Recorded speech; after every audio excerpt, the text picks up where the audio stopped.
इयत्ता 10वी इतिहास उजळणी व सराव पेपर इतिहास लेखन पाश्चात्य परंपरा. प्रश्न पहिला. दिलेल्या पर्यायांपैकी योग्य पर्याय निवडून वाक्य पूर्ण करा. 1. हिस्ट्री हा शब्द टिंब भाषेतील आहे. अ. ग्रीक. ब. रोमन. क. इंग्रजी. ड. फ्रेंच. उत्तर. हिस्ट्री हा शब्द ग्रीक या भाषेतील आहे. 2. आधुनिक इतिहास लेखनाचा जनक टिंब यास म्हणतात. अ. व्हॉल्टेयर. ब. René Descartes. क. Michael Foucault. ड. हेगल. आधुनिक इतिहास लेखनाचा जनक व्हॉल्टेयर यांना म्हणतात. 3. दास कॅपिटल ग्रंथातून वर्ग संघर्षाचा सिद्धांत टिंब यांनी मांडला. अ. Karl Marx. ब. Michael Foucault. क. हेगेल. ड. Rene Descartes. उत्तर. दास कॅपिटल ग्रंथातून वर्ग संघर्षाचा सिद्धांत कार्ल मार्क्स यांनी मांडला. 4. डिस्कोर्स ऑन द मेथड हा ग्रंथ टिंब यांनी लिहिला. अ. Rene Descartes. व. व्हॉल्टेयर. क. Karl Marx. ड. Michael Foucault. उत्तर. डिस्कोर्स ऑन द मेथड हा ग्रंथ रेने देकार्त यांनी लिहिला. पुढीलपैकी चुकीची जोडी ओळखा व लिहा. 1. George William Friedrich Hegel, reason in the history. 2. Leopold von Ranke, the theory and practice of history. 3. Herodotus, the histories. Karl Marx, discourse on the method. चुकीची जोडी. Karl Marx, discourse on the method. पुढील संकल्पना स्पष्ट करा. इतिहास लेखन. इतिहासात उपलब्ध पुराव्यांचे चिकित्सकपूर्वक संशोधन करून भूतकाळात घडून गेलेल्या घटनांची मांडणी करणाऱ्या लेखन पद्धतीला इतिहास लेखन म्हणतात. अशा प्रकारे इतिहासाची चिकित्सापूर्वक मांडणी करणाऱ्या संशोधकाला इतिहासकार असे म्हटले जाते. द्वंद्ववाद. जॉन विल्यम फ्रेडरिक हेगेल यांच्यामध्ये कोणत्याही घटनेचा अर्थ लावण्यासाठी तिची वर्गवारी 2 प्रकारात करावी लागते. त्याशिवाय मानवी मनाला त्या घटनेचं आकलन होत नाही. उदाहरणार्थ खरे खोटे, चांगले वाईट.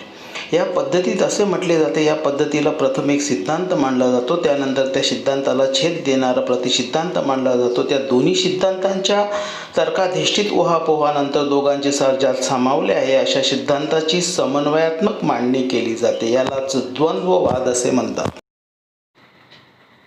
पुढील विधाने सहकारण स्पष्ट करा. 1. इतिहास संशोधनात प्रायोगिक पद्धती, प्रत्यक्ष निरीक्षण यांचा अवलंब करणे शक्य नसते. कारण अ. वैज्ञानिक शाखांमध्ये उपलब्ध ज्ञानाची सत्यता पडताळून पाहण्यासाठी प्रायोगिक पद्धती आणि प्रत्यक्ष निरीक्षण याचा अवलंब केला जातो व त्याच्या मदतीने नियम मांडणे व पुन्हा पुन्हा सिद्ध करता येणे शक्य असते. ब. परंतु इतिहासातील घटना भूतकाळात घडून गेलेल्या असतात. क. त्या घटना घडताना आपण तेथे नसतो. त्या घटनांची पुनरावृत्ती करता येत नाही. ड. तसेच सार्वकालिक व सार्वत्रिक नियम मांडणे आणि ते नियम सिद्ध करता येणे शक्य नसते. ई. म्हणून इतिहास संशोधनात प्रायोगिक पद्धती, प्रत्यक्ष निरीक्षण यांचा अवलंब करणे शक्य नसते. इतिहास लेखनात वस्तुनिष्ठतेला महत्त्व येत गेले. कारण अ. इसवी सनाच्या 8व्या शतकापर्यंत युरोपात तत्त्वज्ञान व विज्ञान या क्षेत्रात लक्षणीय प्रगती झाली.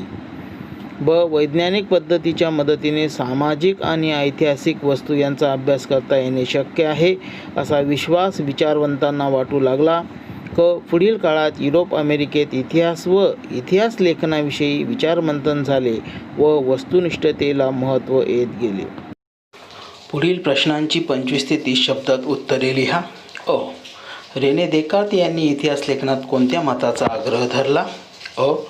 इतिहास लेखनासाठी जी ऐतिहासिक साधने वापरली जातात, विशेषतः कागदपत्रे, त्यांची सत्यता तपासून पाहणे आवश्यक आहे, असे मत रेने देकार्त यांनी आग्रहाने मांडले. ब. त्यांनी त्यांच्या डिस्कोर्स ऑन द मेथड या ग्रंथात ऐतिहासिक शास्त्रशुद्ध संशोधनाच्या दृष्टीने एक नियम फार महत्त्वाचा मानला जातो. क. एखादी गोष्ट सत्य आहे असे निसंशयरित्या प्रस्थापित होत नाही तोपर्यंत तिचा कदापि स्वीकार करू नये हा तो नियम आहे. पुढील प्रश्नांची सविस्तर उत्तरे लिहा. 1. आधुनिक इतिहास लेखन पद्धतीची 4 वैशिष्ट्ये कोणती? उत्तर. आधुनिक इतिहास लेखनाचा प्राचीन परंपरा, दस्तऐवज, भौतिक पुरावे यांचा शास्त्रशुद्ध अभ्यास केला जातो. इतिहास लेखनाची 4 प्रमुख वैशिष्ट्ये आहेत. 1. ही इतिहास लेखनाची पद्धती शास्त्रशुद्ध आहे.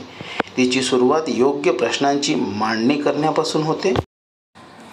हे प्रश्न मानव केंद्रित असतात, म्हणजेच हे प्रश्न भूतकाळातील विविध मानवी समाजाच्या सदस्यांनी विशिष्ट कालावधीत केलेल्या कृतीसंबंधी असतात.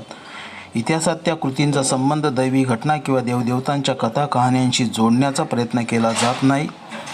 या प्रश्नांच्या इतिहासातील उत्तरांना विश्वासार्ह पुराव्यांचा आधार असतो. त्यामुळे इतिहासाची मांडणी तर्क सुसंगत असते.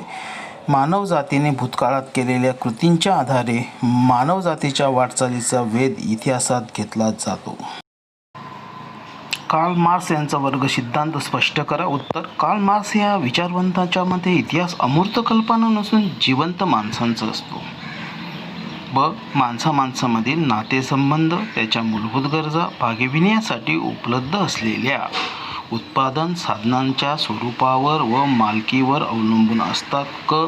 समाजातील वेगवेगळ्या घटकांना ही साधने समप्रमाणात उपलब्ध होत नाहीत.